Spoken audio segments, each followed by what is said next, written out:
안녕하세요. 스토리텔러 호박입니다. 오늘은 이무영 작가의 만번호인 읽어드리겠습니다. 우리들 할아버지의 사연일 수도 있지요.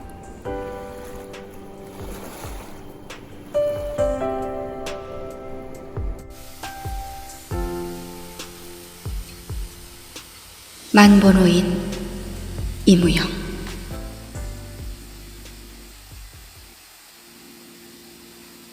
아무래도 할멈 말이 옳을까 보다. 만보 영감은 간신히 몸을 모로 세우며 한숨을 내쉬었다. 살았을 때는 꼬리를 밟힌 독사처럼 악만 바락바락 쓰던 할멈이었지만은 그래도 할멈밖에 자기를 생각해주는 사람은 없는가 했다. 처승에 가서까지 영감 걱정을 했으니까 그 혼백이 자기를 찾아온 개거니 했다. 먹고 살기에 쪼들려서 화풀이 할 곳이 없으니까 자기에게 그렇게 억척으로 군 것을 모르는 영감은 아니면서도 아침 저녁으로 갖은 포악을 다 듣고 어떤 때는 대추씨만큼밖에 안 남은 꼭뒤 상투까지 꺼들리는데 진저리가 나서 시원스레 잘 죽었다고 진정으로 생각한 일까지 있던 자기 자신이 새삼스레 돌아다 보였다. 홧김에 한 말이지만서도 거꾸러지지도 않는다고 갖은 악담을 한 것이 새삼스레 후회가 났다. 할멈이 죽은 지는 보름도 채 나지 않았는데 영감은 오늘까지 할멈의 꿈을 3번이나 꾸었다. 8달 동안이나 바깥 출입을 못하고 골골하던 할멈이니만큼 2번은 다 몽달 귀신 같은 화상을 하고 영감한테로 나타났다. 눈은 퐁 들어가고 광대뼈가 톡 튕겨진 것이 물귀신처럼 머리를 풀어헤뜨린 그 화상은 죽기 전 3달 동안 보아온 병석의 할멈 바로 그대로였다. 그것은 사람이라기보다는 앙상한 해골에다 벽지를 발라놓은 것 같았다. 그대로 처음 2번은 할멈은 살아서 보였다. 한 번은 진옆구리가 쑤신다고 영감더러 주물러 달라고 아우성을 치던 꿈이었고 또 한 번은 숨도 제풀로 쉬지 못하는 반송장이 누워서 다홍저고리와 남치마를 해달라고 조르던 꿈이었다. 전에 또 한 번 그런 꿈을 꾸고 나서 인젠 가려나 보다 했더니 과연 그런지 사흘 만에 할멈은 숨을 거두었다. 그 꿈을 영감은 또 한 번 되풀이했던 것이다. 그러나 그날은 할멈이 죽어서 보였다. 꼭두선이 저고리에 남치마를 입은 17살 때 첫날 밤에 들어왔던 각시 그대로의 할멈이었다. 그래도 각시는 그를 영감이라고 불렀다. 사는 형편을 이것저것 묻더니만 암만 살려고 해도 없는 놈은 못 살게 된 세상이니 저승으로 가자고 끄는 것이었다. 자기는 좀 더 일찍 오지 않은 것이 한이 된다고도 하였다. 하루 더 살면 하루 더 굶는 게다. 하루 더 살려면 하루 더 욕을 본다. 할멈은 눈물을 쫙쫙 쏟아가며 그를 저승으로 잡아끈다. 저승에서도 굶는 사람이 많다. 우리가 살았을 때보다도 더 처참한 사람도 있다. 하지만 그네들은 모두 세상에서 못된 짓을 하고 온 부자나 양반이다. 영감은 가난에 굶었을지언정 만만은 착하고 고다쓰니까 오기만 하면 염라대왕이 보살펴준다. 이런 이야기도 하였다. 그러나 영감은 할멈의 손을 뿌리쳤다. 이제 겨우 아장거리는 손자 녀석이 연암은 살 되기까지만 더 살리라 했던 것이다. 영감, 그러지 말고 날 따라갑시다. 이렇게 말하던 할멈의 말소리가 곧 귓전에 울리는 것 같았다. 영감은 갑자기 어둠이 무서워졌다. 먹같이 새까만 어둠 속에서 곧 할멈의 대추나무 가지 같은 손이 자기의 손목을 잡아 끌 것 같았다. 뒤통수에서 내다보는 것 같은 눈이 자기를 노리고 보는 것만 같았다. 늙으면 어둠을 사랑하는 법이다. 만보 영감도 평상시에는 그랬다. 방안이 밝으면 이런 것 저런 것이 눈에 희뜩희뜩해서 길을 쓰고 불을 끄던 영감이었지만 그날만은 그 어둠이 무서웠다. 영감은 덧없이 헛기침을 칵 하고 자리에서 일어나는 길로 머리맡을 더듬었다. 달그락 소리가 나며 몇 겹이 안 든 성냥갑이 손에 잡힌다. 영감은 질겁을 하고 나서 성냥을 득 끄어 광명부에 걸린 등잔에다 불을 당겼다. 죽은 사람의 입김 돋아나듯 등잔 꼬투리에서 파란 불꽃이 차츰차츰 방안을 밝힌다. 영감은 겨우 안심을 하고 성냥갑을 놓았다. 가을이라고는 하면서도 가난한 노인에게는 찼다. 등받이에서 찬바람이 휘도는 것이 어깨 쭉지가 시원하다. 이불이라기보다는 솜자루처럼 된 천에를 당기어 어깨를 꾸리고 곰방대에다 담배를 한 대 붙이었다. 담배라야 이 동네 농꾼들이 다 그렇지만 된내기 맞은 호박잎을 말려 비빈 것이다. 그래도 만보 영감의 담배 속에는 담배 대궁을 빻은 가루가 섞여서 으수히 구수한 맛이 나는 것이다. 그것도 영감이 지난달부터 김찬봉네 건조실에서 일을 하던 덕분이었다. 암만 해도 할멈 말이 옳을까 보다. 영감은 오직 이 생각뿐이었다. 60년 동안을 낮에는 홈이 아니면 낮, 밤이면 논두렁이나 집단을 베고 새우잠을 잤건만 입에 밥이 안 들어간다. 그것이야말로 영감에게는 알고도 모를 일이었다. 그렇건만은 가만히 앉아서 장죽만 딱딱 두드려도 쌀과 돈이 쑥쑥 쏟아지는 사람들이 있다. 옛날에 어떤 사람이 밥 나오너라 뚝딱 쌀 나오너라 뚝딱 하고 방망이만 두드리면 소원대로 나오는 보물을 도깨비한테서 얻었다는 이야기를 듣고 그 방망이가 신기하다고 생각한 일이 있었지만은 오늘날 만보 영감의 심경이 그 도깨비 이야기를 듣던 때와 똑같았다. 세상 사람들은 그것을 부자니까 그렇다고 하고 영감 자신도 그렇게 생각하고 있지만은 그러면 부자면 어째 그런가? 도대체 부자라는 어떻게 된 것인가? 하는 생각을 할 때면 역시 그 도깨비 이야기처럼 신기하였다.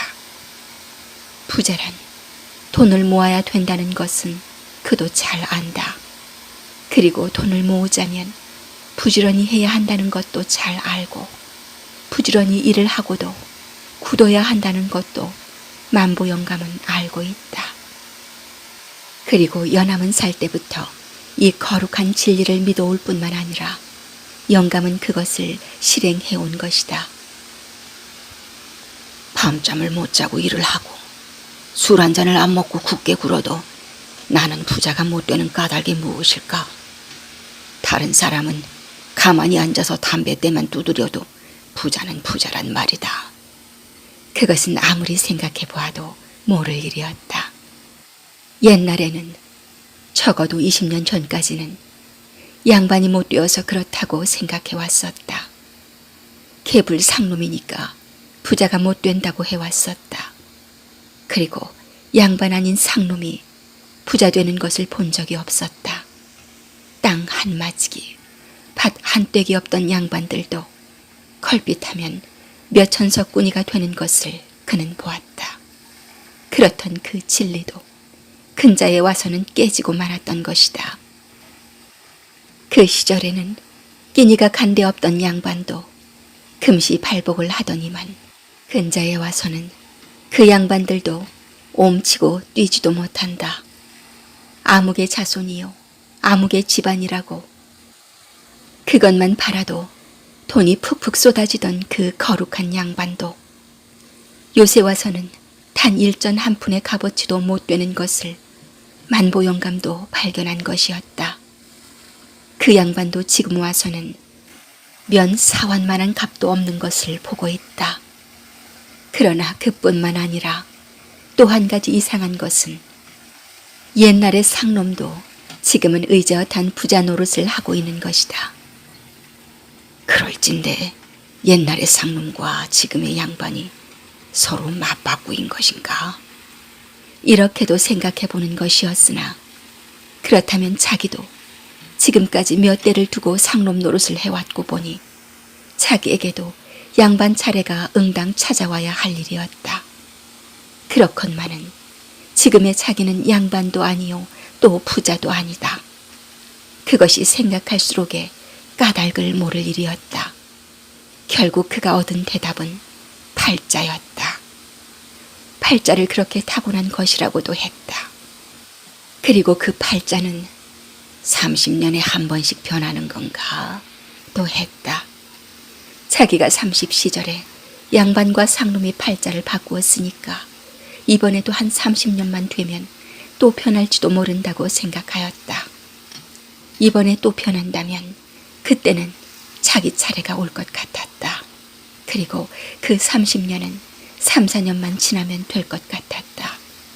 그러나 그 다음 순간 만보는 다 부질없는 생각이지 하고 모든 것을 단념한 듯이 자리에 쓰러졌다. 어둠 속이 싫기는 했지만은 삼전은 주어야 석유 한 등잔 살 생각을 하니 필시 늦지도 않았을 겐데 장등을 할 수는 없었다. 손으로 붙여 불을 끄고는 어둠이 보기 싫다는 듯이 눈을 딱 감는다.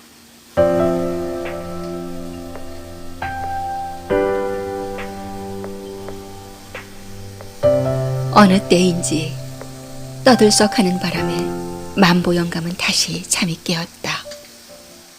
처음에는 술꾼이거니 하고 누웠으려니까 바로 벽 한 겹 격한 윗방에서 뭐라고 외마디 소리가 들린다.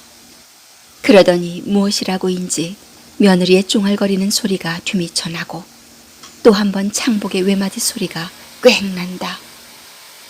이것들이 또 트저거리는구나 하고 영감은 다시 일어나 불을 켜고 가만히 귀를 기울였다.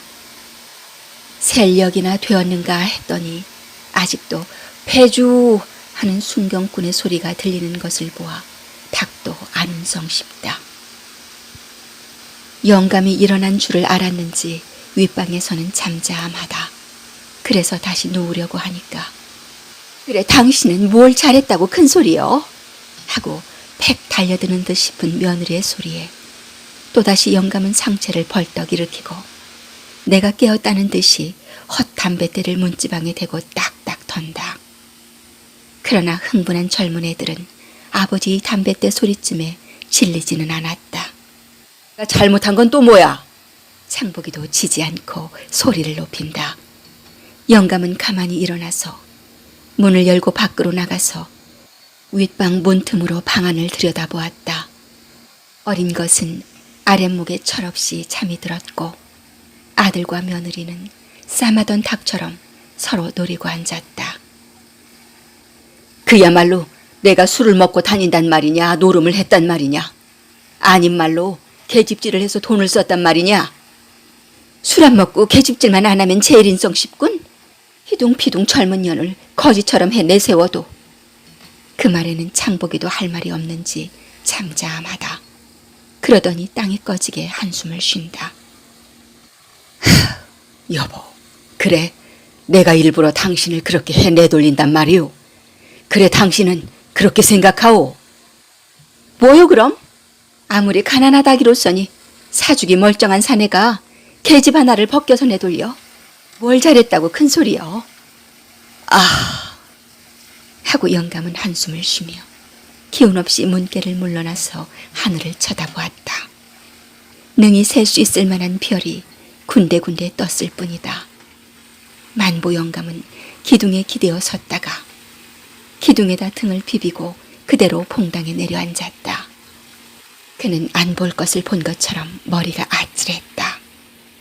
시꺼먼 어둠 속에 앉아서 아무도 잘못한 것이 없건만은 잘했느니 잘못했느니 하고 싸우는 자식 며느리의 악다구니를 듣고 있으려니까 벌써 40년 전에 아랫말 기름집 건넌방에서 신접 살림을 시작하던 때 자기 내외가 회상되는 것이었다. 때의 그들도 지금 창복 내외의 나이 또래였다. 몇 달 동안 군소리 없이 살아갔지만 그때의 그들도 창복 내외처럼 어느 날 안 싸운 날이 없었다. 악만 바락바락 쓰는 아내를 달래기도 하고 꼬이기도 하다가 듣지 않으면 주먹질이 나갔다. 그러다가 한바탕 드자비를 놓고서 기진하면 쓰러져 자고 했던 것이다. 그래도 정 안 들으면 너 죽고 나 죽자고 부엌에서 식칼을 들고 나대기까지 한 자기였다.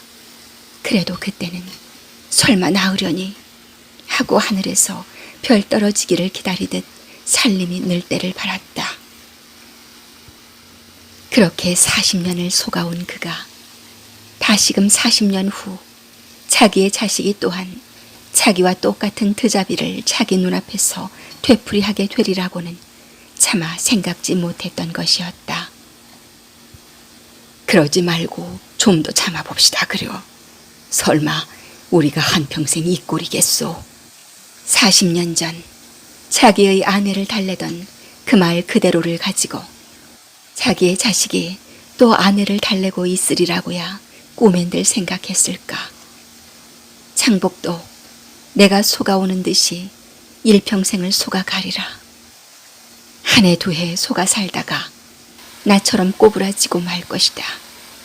그리고 지금 내가 자식의 방문 앞에서 자식 내외의 싸움을 엿듣듯이 그때는 창복이가 지금 저 어린 것 내외의 싸움을 말릴 것이다. 이렇게 생각하니 몇 개 안 되는 별조차 보이지 않는 것 같았다. 저 인돌이란 놈도 내가 잘하듯이 그리고 저놈 아범이 잘하듯이 어미 치마 보겠어요. 부잣집 부엌으로 따라다니다가 내가 밟아온 그 길을 그대로 밟을 것이다.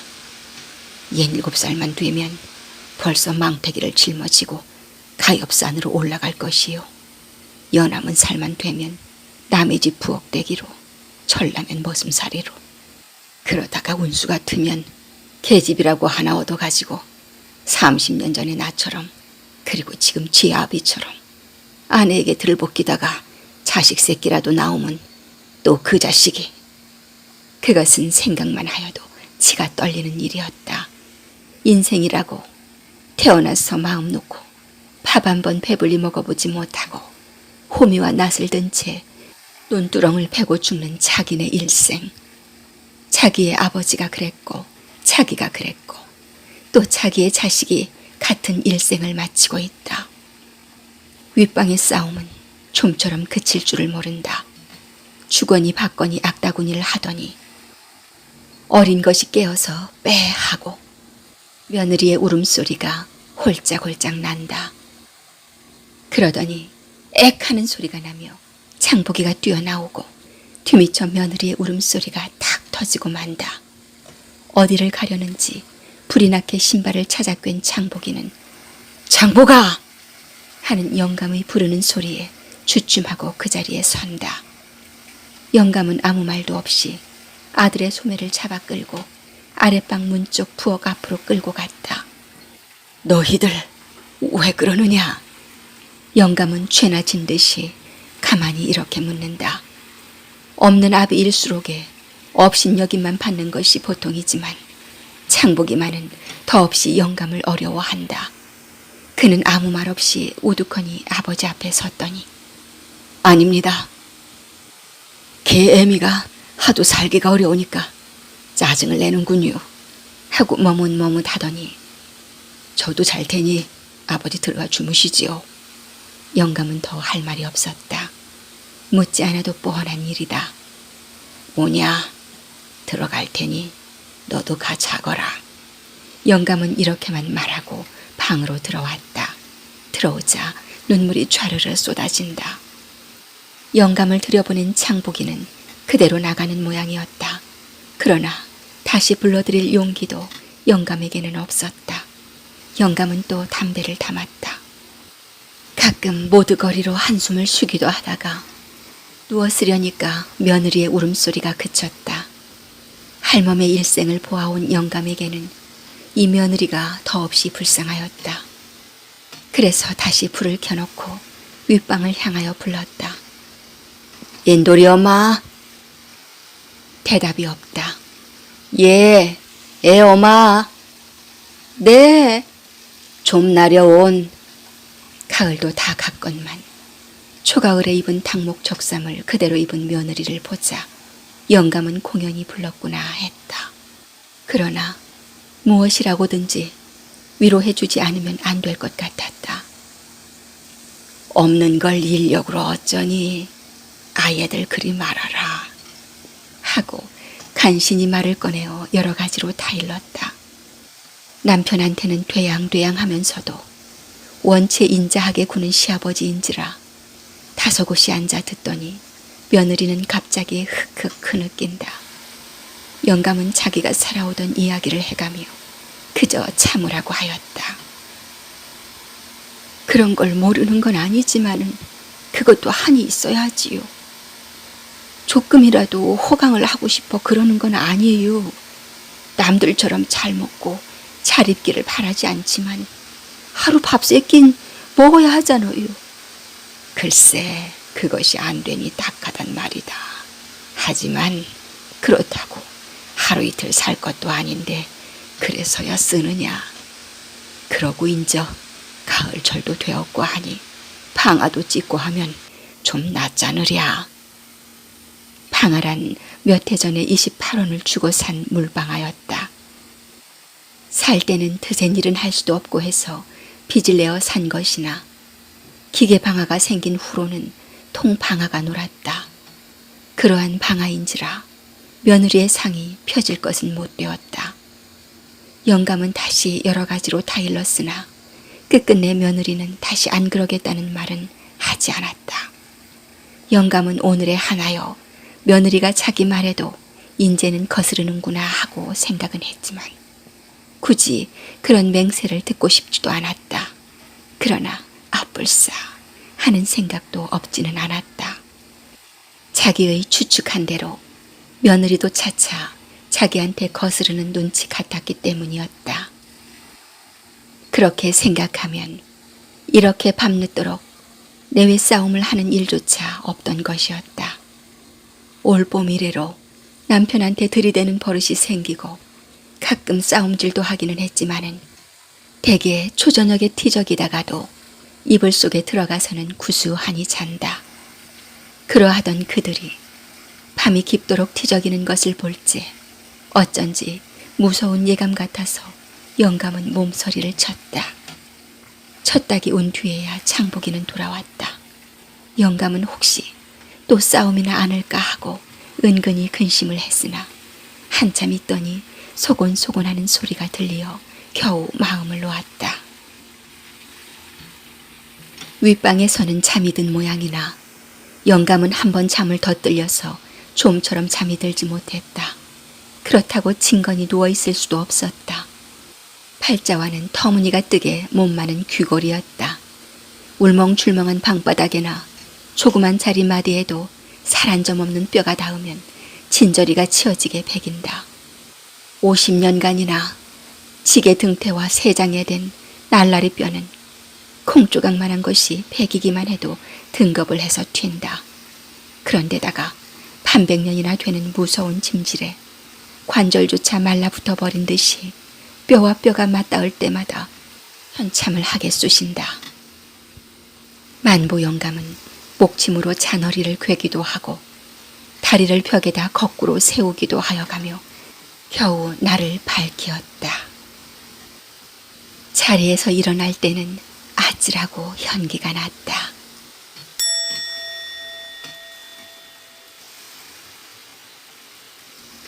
점상처럼 쓸쓸한 아침상을 내물린 만보 영감은 밥도 내릴 사이 없이 곰방대를 물고 지게에다 집 연화문단을 얹고 일어났다. 그는 물방아가 제철을 만난 생각을 하니 그지없이 기뻤다. 예, 애엄아, 너 오늘도 조리 갈련? 가야지. 집에서 놀면 뭐해요. 뭘 고단한 건 집에 있으려무나. 난 오늘 못 가겠다. 왜 어디 일 가셔요? 웬걸? 인전 방학군도 차차 올 때가 아니냐. 영감은 큰 수나 나는 것처럼 호기 있게 이렇게 대답하고는 밖으로 나갔다. 담배가 전매로 되자 시주에서는 웬만한 집이면 담배 건조실 한 칸쯤은 갖고 있었다. 김참봉은 이 동리에서도 뽐내는 부자인지라 건조실도 제일 많았다. 시주는 조선에서 황색 연초 경작으로 으뜸이었다. 김참봉은 시주에서도 넷째인가 된다. 6평짜리가 7채, 4평짜리가 5채나 있다. 1년에 2번씩 오는 담배철이 되면 100여 호나 되는 동리가 건조실에 모인다. 연함은 살부터 70 노인까지 머리를 싸매고 덤비어서 그것도 차츰차츰 품값이 떨어졌다. 아이들은 대개 겹새끼 눈을 벌리고 담배 생엽을 꿰어 10줄에 3전 5리씩 받는다. 재치 있게 꿰는 아이라야 한 50줄 꿰고 대개는 30줄 내외였다. 그런 다음에는 건조간에다 달고서 화력으로 건조를 시킨다. 건조가 끝나면 상초, 중엽, 마렵, 막초 이렇게 4가지로 추려서 구김살을 펴서 차곡차곡 매를 진다. 이것을 조리라고 하여 부인네들이 맡아 한다. 만보 영감의 며느리도 이 담배를 해서 하루에 18전씩 버는 것이었다. 만보 영감은 젊은 것이 그 독한 담배 속에서 온종일 먼지를 마셔가며 일을 하는 며느리가 그지없이 가엾었다. 그 노릇을 그만두라는데도 억척으로 달려가는 며느리를 볼 때 만보 영감은 내 자식 내 며느리도 양반의 집 자식들만 못지않다고 생각하였다. 영감은 내일쯤 방아싹 뜨는 것으로는 쌀밥에 청어말이나 사고 해서 며느리를 먹게 하리라 하였다. 그런 것을 생각하니 마음까지 가뜩해진 것 같았다. 여름내 내버려 두었던 방앗간은 볼나위 없었다. 초가을의 지붕에는 군새도 질러두고 바람 가림만은 해두었지만 요전날 비에 언덕이 또 무너지고 날씨가 선선해지니까 거지들이 울타리를 뜯어다 깔고도 자고 불을 피우기도 해서 도깨비 처간집 같았다. 영감은 삽을 얻어다 흙도 쳐내고 방아확도 말끔히 닦아냈다. 봇도랑도 여러 군데 무너져서 때를 떠다 그것도 막고 구레 쪽으로 새어 빠진 물줄기도 모두 봇도랑으로 몰아넣었다. 물레 쐐기가 모두 뒤틀렸다. 암쐐기는 그나마도 못쓰게 되어서 자귀를 얻어다 그것을 깎으려니까 방아 고치십니다 그려 하고 등 뒤에서 소리가 난다. 자넨가 제철이 돌아왔으니 좀 손질을 해두어야지. 홍수는 볕단을 쥐고 섰었다. 그게 뉘겐가? 참봉대 깹니다. 인저 타적을 볼라나 온. 좀 나려놓고 쇠따 가게나 그려. 홍수는 볕짐을 버티어놓고 척삼을 벗어서 재지게 뿔에다 걸더니 댁에서도 그대 것이 있던가요? 있지. 아느 꼴 서마지기가 그게 아닌가. 하지만 서마지기에도 도지가 2섬 7마리나 되니 모르지. 도지나 될런지 원.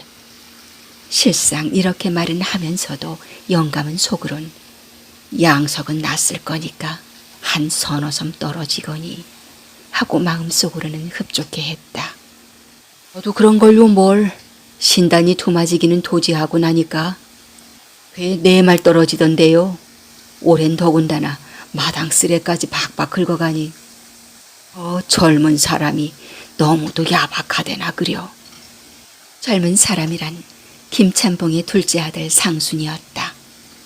전문학교에 2달 다니다가 학비 들여서 전문학교를 다니는 것보다 그동안에 단 몇 푼이라도 돈 버는 것이 장사라고 면서기를 6년째 다니어서 지금은 회계원으로 있는 터였다. 사람 빡빡하지요. 그런데다가 글줄이나 배웠다고 어찌나 심수가 빠른지. 사람이야 똑똑하지만 너무 되양되양하니 뱃속에 양반만 잔뜩 들어서 반지 빠르기란. 이런 이야기를 하다가 홍수는 지게다리에 팔을 넣으며 노인네가 애는 쓰시지만 그놈의 발동기 때문에 어디 셈이 돼야지요. 누가 아니라나. 부용내는 벌써 쌀로만 7섬을 떴다던데요. 썸! 하고 영감은 핏대까지 올렸다. 부용이란 이동리 구장이다. 저런 죽일 놈의. 그래, 거미궁둥이처럼 생긴 그놈의 연모가 우리 방아가 3년 번 돈을 한파수에 벌었네 그려. 홍수가 보이지 않도록 영감은 뻔히 앉아서 발동기와 물방아를 대조해 보았다. 전에는 가을철만 찌어도 4-5섬 얻어먹었다. 그러던 것이 발동기가 생긴 후로는 차차 물방아를 찾아오는 사람이 줄어가서 지금은 단 한 섬도 마음 놓고 싹을 찌어보지 못했다. 발동기라는 소리를 듣기만 해도 영감의 주먹은 부르르 떨렸다. 칙칙칙 하고 세차게 돌아가는 핏대를 볼 때마다 달려들어서 잘 드는 낫으로 선뻑 끊어버리고 싶은 충동을 여러 번 억제했던 것이다. 그러나 그 다음 순간 영감은 말을 돌렸다. 뭘 그까짓 있으면 대수냐. 그래도 물방아 찾아올 사람은 찾아오지. 호되게 빠르기만 했다 뿐이지. 싸래기야 야식 나야지. 그러나 사실은 만보 영감의 기대와는 아주 어그러졌다. 이튿날 점심때가 훨씬 기울 때까지 국수 윤서방을 술 받아 주고도 50전이나 주어가며 공이 쐐기를 해맞춘다, 확도를 바로 앉힌다 했건만 아무도 그에게 별을 지고 오는 이가 없었다. 그날 밤 만보 영감은 며느리를 보고 애엄마, 너 돈이 있니? 하고 가만히 물었다. 돈은 모아서요? 아, 글쎄, 돈 한 10량 있었으면 좋겠구나. 없지만 일한 거 찾으면 한 10량 될까 모르지요. 옳지, 그럼 됐구나. 하고 영감은 더없이 만족해하는 눈치다. 만보 영감은 며느리가 찾아온 80전을 들고 불이 나게 나가더니 쌀 탓대와 북어 2마리, 백지 1장, 막걸리 1잔, 조 1가락 이렇게 사들고 들어와서 밤으로 떡살을 담그게 하고 그 이튿날 밤 이쓱해서 떡시루를 창복이한테 시켜가지고 물방아 간으로 갔다. 손을 말끔히 씻고 방앗간 대들보에다 백지와 북어를 메어 달아놓고 방아 확 앞에 떡시루를 앉혀놓은 다음 무엇이라고 중얼중얼하며 빈다. 얼마를 빌고 나더니 절을 넙죽 3번이나 하고 일어서며 너 어머니는 참 잘 빌더라만 하며 호인의 웃음을 넌지시 웃고 아들 내외를 쳐다보는 것이었다. 인도럼이 생일엔 우리 한번 잘해 먹자.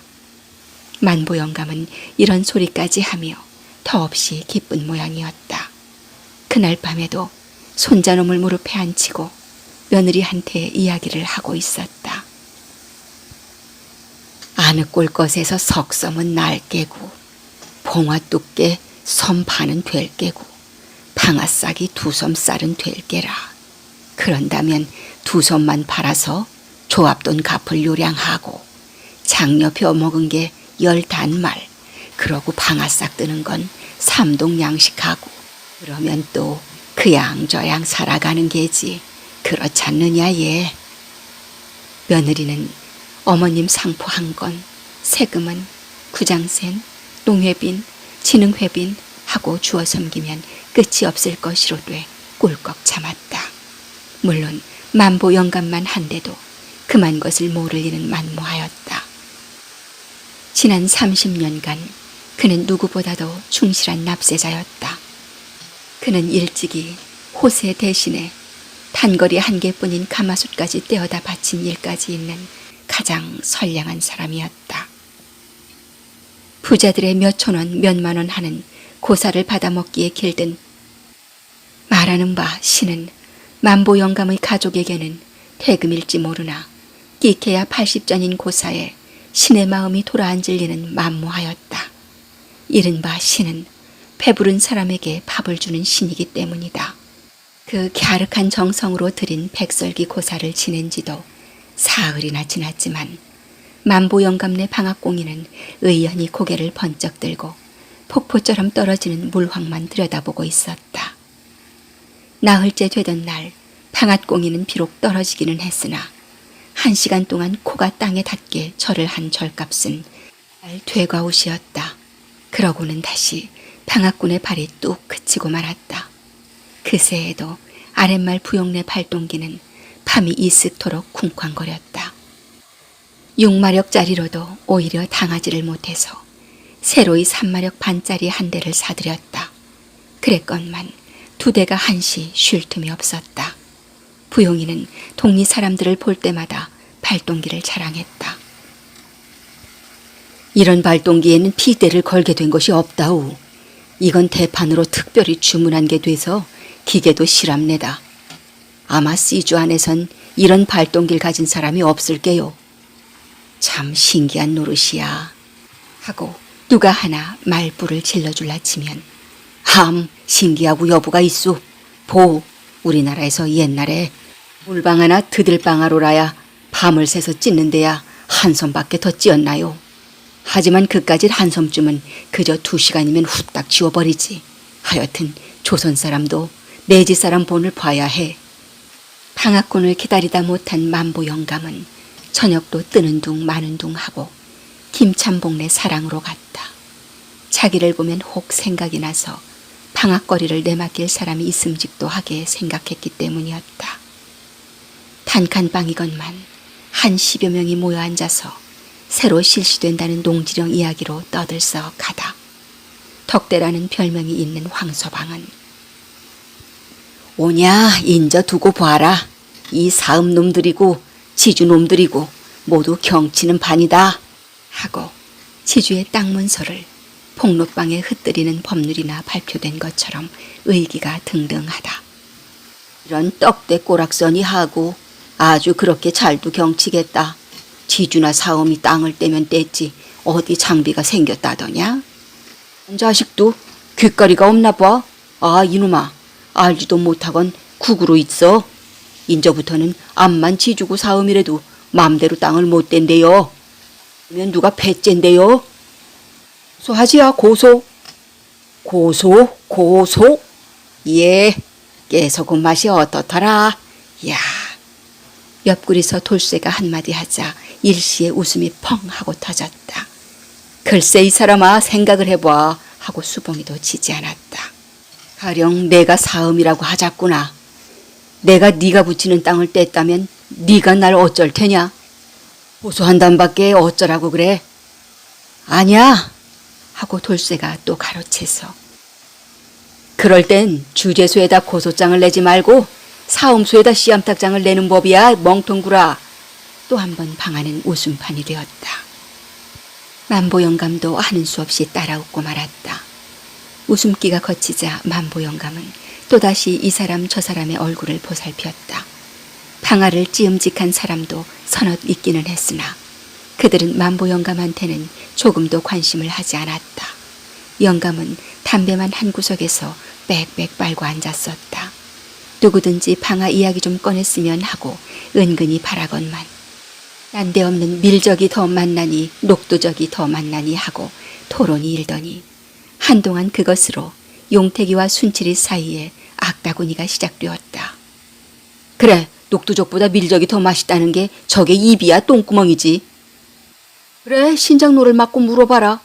타박타박한 그까진 녹두적이 맛이 있다나 쫀득쫀득한 밀적이 맛있다나. 응? 가 물어봐.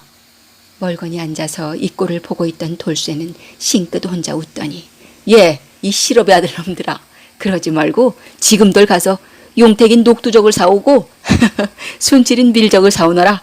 내 둘 다 먹어보고서 말해줄게니. 저 녀석은 풀쑥풀쑥 웃는 소리만 해요.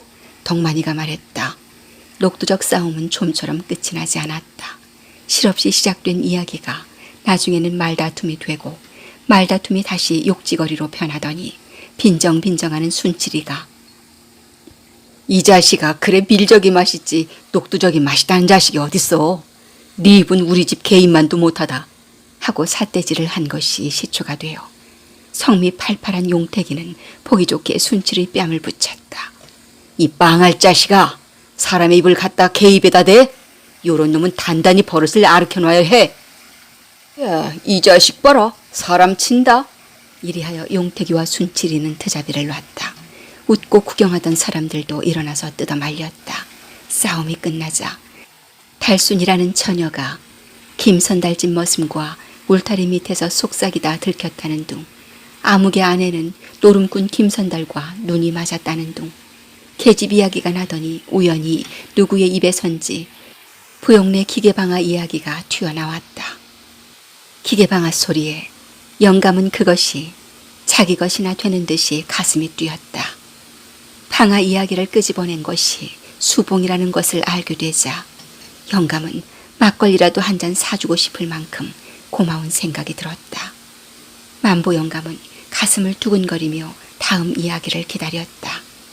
그러나 그렇게나 기다린 보람도 없이 나오는 말마다 만보 영감에게는 불리한 말뿐이었다. 그거 참 좋아하더라 하고 최민혼의 일꾼이 입을 떼자 장도령이 참 좋아하더라. 석유 한 초록만 부면 그저 덜그럭 금시에 벼 한 섬을 뿌옇게 찧어내더구나 하고 받는다. 아마 물방아가 한 섬 찔 동안에 10섬을 찔걸. 찌고 말고 능중하지. 그들은 아무 생각 없이 하는 말이라도 만보 영감의 귀에는 바늘로 찌르는 듯이 야속스럽게 들리는 것이었다. 자기가 와 있으니까 일부러들 그런 소리를 하는 것만 같았다. 그 발동기가 지금 눈앞에만 있다면 도끼로 퍽퍽 찍어내고도 싶었다. 아니, 그 얄미운 발동기를 하늘 꼭대기까지 치켜 세우는 놈들까지 대가리부터 내려 봐수어도 속이 시원치 않을 것 같았다. 그럴 때 그 중에서는 가장 나이가 많은 정생원이 발동기가 쉽기는 하지만은 밥맛이 없어지느니 밥을 해놔도 구수한 맛이 적어서 내일 쌀이나 찔개지 양식쌀은 아예 찔 것이 아니니 하는 바람에 만보 영감은 입이 딱 벌어졌다. 그게 옳은 말이지. 기계에서 빠져나온 쌀이 밥을 해놓으면 모양모양한 게 건물이 지르르 흐르느니. 그 말소리가 하도 흥분된 것이어서 방한 사람은 모두 영감을 치어다보았다. 한목에 몇십 석씩 찢는 게 아니면 물방아가 낫지 하고 정생원이 다시 한마디 보태자 만보 영감은 신이 나서 그렇지 옳은 말이고 말고 하고 맞장구를 치는 것이었다.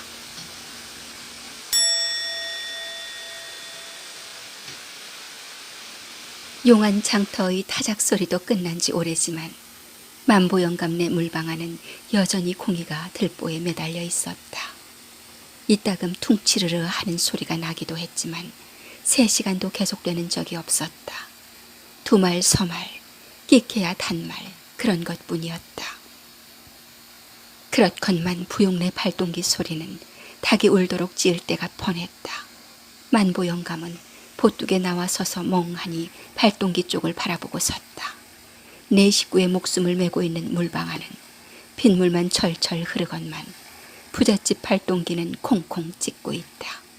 하루 밥 세끼는 고사하고 한 끼씩이라도 밥맛을 보겠다고 애를 쓰는 사람들의 창자에는 멀건 조당수나 시래기죽도 변변히 안 떠넣어주고 몇백 석씩 추수를 하고도 해마다 땅을 사들이는 부잣집 창고에만 쌀짝을 갖다 배겨주는 이 세상에 대한 울분과 다 쓰러져가는 물방아를 버언이 지키고 서 있는 자기를 조소하는 듯이 콩닥콩닥 재미나게 찢는 기계방아에 대한 원한이 만보 영감의 가슴 속에 불을 부어주는 것이었다. 그래도 참아야 한다. 이렇게 생각하고 입술을 깨물자 눈물이 촤르르 쏟아졌다. 인생의 일생이란 마치 단추구멍 끼우는 것과 같은 것이지만은 이 진리는 불행히도 만보 영감의 경우에까지 들어맞고 말았다. 만보 영감은 물방아만 단념해야만 되지 않고 아늑골 서마직에서 들어오리라고 믿었던 석섬까지 단념하지 않으면 안 되었다. 창복이 부자의 억척, 닷 선말이나 서마직에서 떨었으나 거기에 또한 억척이 남아있었다. 받으려는 김참봉의 억척은 타작마당에서 토지 2섬 7말에 장미뼈 10말 먹은 것이 10단말. 김참봉이 용안장터 금융조합원 감사인 관계로 조합돈으로 나머지를 제하고도 오히려 27원이 부족이 되었던 것이다. 이리하여 만보 영감이 벼르고 벼른 며느리의 생일날 청어 꽁댕이 하나 구워보지 못하고 그나마도 저녁에는 멀건 죽국물을 마시지 않으면 안 되었던 것이었다. 죽으로 배를 못 채운 그네들의 봉당에도 달빛만은 명랑하였다. 창복이와 며느리는 그날도 죽상을 놓고 티적거리다가 제각기 어디론지 나가버리고 울다 지친 인돌이란 놈만이 영감의 무릎에서 색색 잠이 들었다. 밤도 의수히 깊은 모양이다. 멀리서 순경꾼의 폐주 소리가 서릿바람을 타고 들려올 뿐이다. 세상은 점점 야위어 가는 것 같았다. 농사를 지을 줄 모를 때는 그래도 쌀밥이 입에 들어갔더니 줄모를 심고 암모니아도 주어 몇 곱절 농사를 지어도 1년을 쌀밥 한 그릇 차지되지 않는다. 그전에는 세목에나 돌던 순경도 초가을부터 폐주 소리가 들리고 영감의 가슴 속에는 갑자기 회오리 바람이 불기 시작했다. 그러나 영감은 참을 줄을 알았다. 인도리를 아랫목에 눕히고 우두커니 앉았으려니까 더없이 눈물겨웠다. 한 100년을 하루 한시 쉬지 않고 일을 했건만 쌀 한 되박이 항아리에 없단 말이냐. 영감은 기진하여 찬 줄도 모르고 벽에 기대어 눈을 딱 감았다. 영감, 고생 좀 작작하고 날 따라오시오 하던 할멈의 말소리가 금시의 귀에 쟁쟁하다. 바로 귓바퀴에서 귀뚜라미가 째르르 한다. 지금의 만보 영감은 완전히 어둠한테 정복을 당하고 말았다. 모든 것이 어둠이었다. 눈에 보이는 것도 어둠, 가슴 속에서 느껴지는 것도 어둠. 눈앞에 박도한 죽음이 자주는 싸늘한 감촉을 주는 어둠. 가슴을 내려덮는 것도 어둠. 그는 완전히 어둠 속에 사로잡히고 말았다.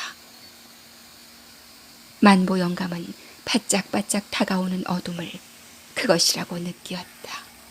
야금야금 가까워 오는 어둠. 차츰차츰 지내가는 어둠. 그 어둠 속에서 할멈의 목소리가 들려온다. 영감, 내 말이 뭐랍디까?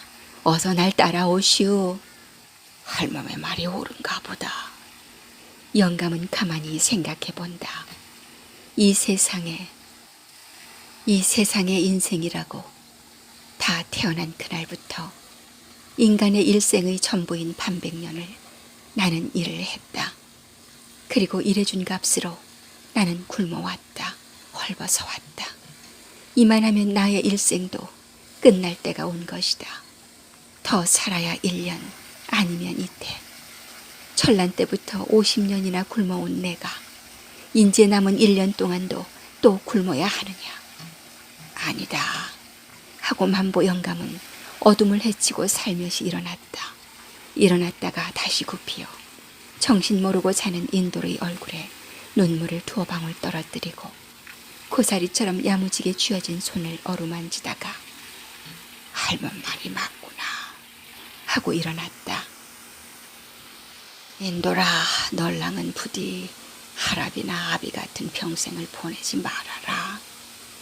왕골자리에 눈물 떨어지는 소리가 뚝뚝 날 뿐 그 순간 벌레 소리조차 그친 어둠. 그대로의 순간이었다. 만보 영감은 문 밖으로 나가다 말고 2번, 3번 돌아다 보았다.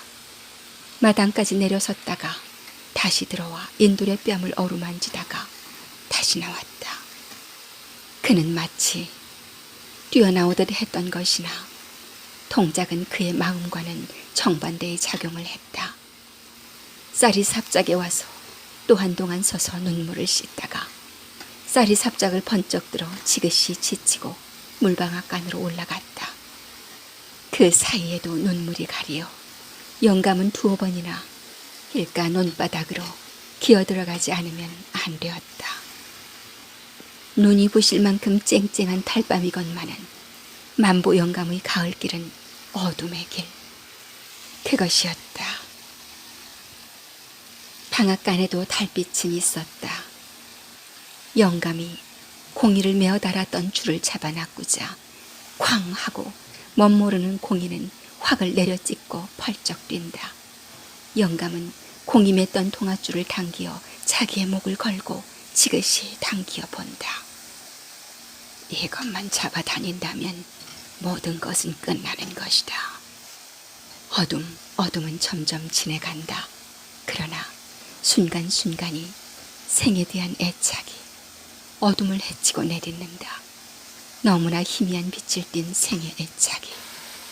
그런 찰나마다 세상 놈들에게 포악이나 실컷 하고 싶다는 격정이 푸그르 가슴속에서 끓어오른다. 치르르 치르르 pot도락물은 설사나 하듯 깨름직하다. 그러나 어둠은 가까워 온다. 만보 영감은 눈을 감고 자식과 며느리한테나 복이 있으라 빌었다.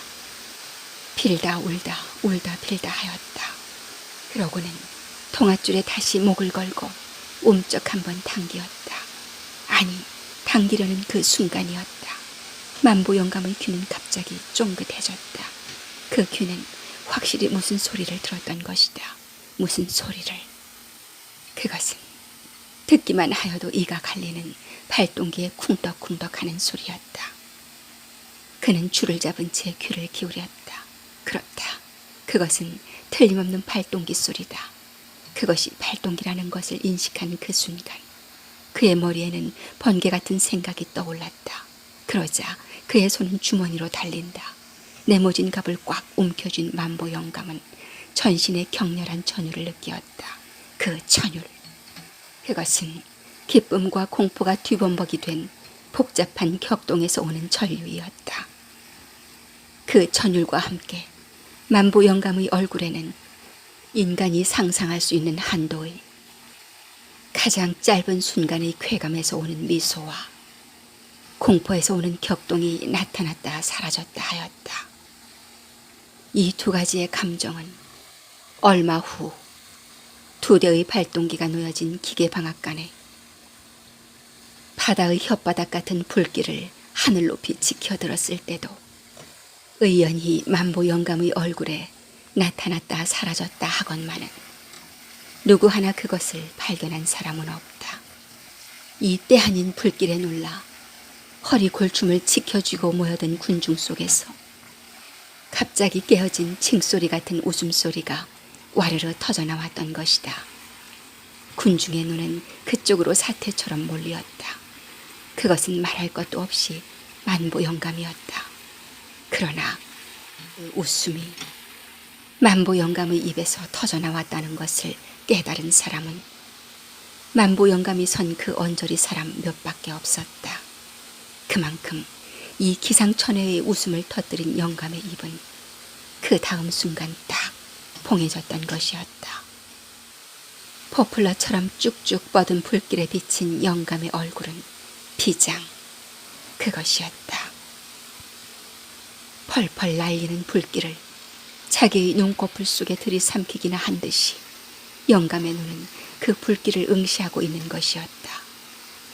그 표정이 약 1분 동안을 지속되다가 무슨 말이 나올 듯 영감의 입언저리는 옴직옴직하기를 다시 한 30초, 아니 더 긴 것이었을지도 모르는 것이었지만은 그런 다음에 허허헛 하는 후렴없는 웃음소리가 다시금 그의 입에서 터져나왔다.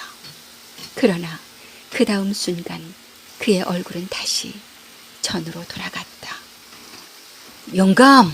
하고 누구인지 관중 속에서 그의 팔을 붙들려고 할 그 순간 영감은 번개같이 몸을 솟구어 허허헛 하고 또 한 번 웃고 날 잡아가거라 날 잡아가거라 부르짖으며 불맞은 노루처럼 날뛰는 것이었다. 이 만보 영감의 얼굴을 살피려는 듯이 불길은 한층 더 높이 높이 기어오르고 있었다.